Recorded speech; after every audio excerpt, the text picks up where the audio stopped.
Welcome back to ciLiving. The Scovill Zoo has an exciting holiday event coming up, and here to tell you all about it and introduce you to a special animal ambassador is Heather Purdeu. Thank you for being here. Thank you for having me. All right, so what is this event that you have coming up? And then we will get to our armadillo. We have our Afternoon with Santa coming up on December 13th from 1 to 4. It is an open house style of event, so you're welcome to come in anytime during that 1 to 4. And we have a couple different crafts. We'll have some of our ambassador animals there for the kids to come in and see. And the event is geared for ages 3 to 10, and it is $15 and then $10 for additional siblings. And again, you can make a craft. We have the animals. They can frost a cookie and eat the cookie if they so choose during that time. And then, of course, we have Santa there. So they're able to go and talk to Santa, have their pictures taken with Santa, and every hour, Santa will be reading a story. So if you're there during that time, we usually let everyone know so they can go and at least hear him tell a story. Nice. That sounds like such a fun event. Yes. And then speaking of the animal ambassadors that will be there, who do we have here today? This is Dozer, our 3-banded armadillo. So a lot of people are familiar with the 9-banded armadillos that are kind of migrating their way into Illinois, southern Illinois. And you can see this is a South American species. He's pretty small. The 9-banded armadillos are a little bigger than this guy is. And he gets his name from those 3 bands on his back. Okay. And those 3 bands enable him to actually fully curl up. So the other ones curl up, but they can't fully close up as...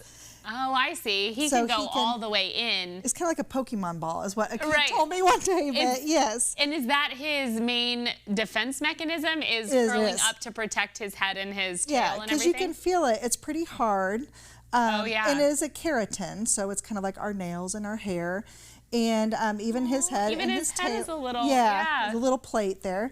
And it's also a way, too, so if you have a predator that does stick their paw in there, it will give them quite a pinch. So you can see as I'm handling him, I'm making sure I don't stick my fingers in that little part right there because it will pinch. I mean, it closes up pretty tightly. And then the only way to get your finger back is if he chooses to release it. Yeah, and roll back up. So yes. So interesting. And I am guessing they're nocturnal based on the fact that I see him trying to take a little nap while we're talking about him. Nocturnal, and so that's why you see a lot of 9-banded armadillos on the side of the road as roadkill, because that's when they're active, and they actually don't have a very good sense of sight. They rely on their smell and their hearing a lot, and again, they're just active at night, and so unfortunately their voyages and their travels may take them across busy highways. But this guy too, if you look at his nails, they're pretty long nails. Yeah. They don't actually dig their own burrows. They actually will live in anteater burrows there in South America, but they will use those nails to dig out termite mounds.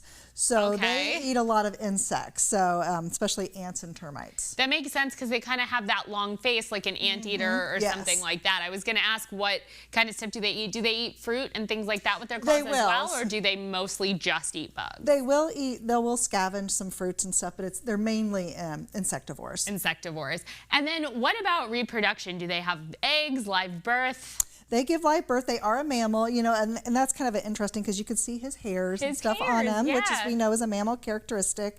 But they look kind of reptilian. But yes, they give live birth, and they only give birth to one baby at a time, and that baby will stay with mom until they're about 72 days, and then they're independent. Okay. So these animals are solitary. Dozer lives by himself. He would be happiest living by himself because, as we know, some animals are solitary animals in the wild, and they wouldn't be normally living with some of their own species. Sure, so it's not like a social group. Dad doesn't help co-parent like penguins. I had the pleasure of coming to your zoo and learning all about the penguins and how they mate for life and things like that, but that is not the case with the armadillos.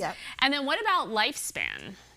These guys in the wild would usually live into their teens. Obviously, like predation and things like that would be their biggest concern, especially humans, because obviously we could go up and pick one up and maybe either some cultures may eat them or sell them in the pet trade. So these guys in human care can live up into about 30, which is getting pretty old. This guy is 25 years old. Oh, wow. So a lot of the literature you read is up, into their 20s, but obviously he's 25. So he's a pretty old guy. And the more I'm talking with zoos, it seems like with zoos and aquariums, the animals do actually live longer because they have vet care if they get sick, they don't have those predators, things like that, and they're in the exact perfect conditions without having to get cold in the winter and things like that. Yeah, they're always able to, we feed them so they don't have to worry about finding food. You know, if you were injured in the wild and then you still had to forage or hunt for food, that would make it very difficult. Wonderful. Well, thank you so much for being here and for teaching us all about Dozer.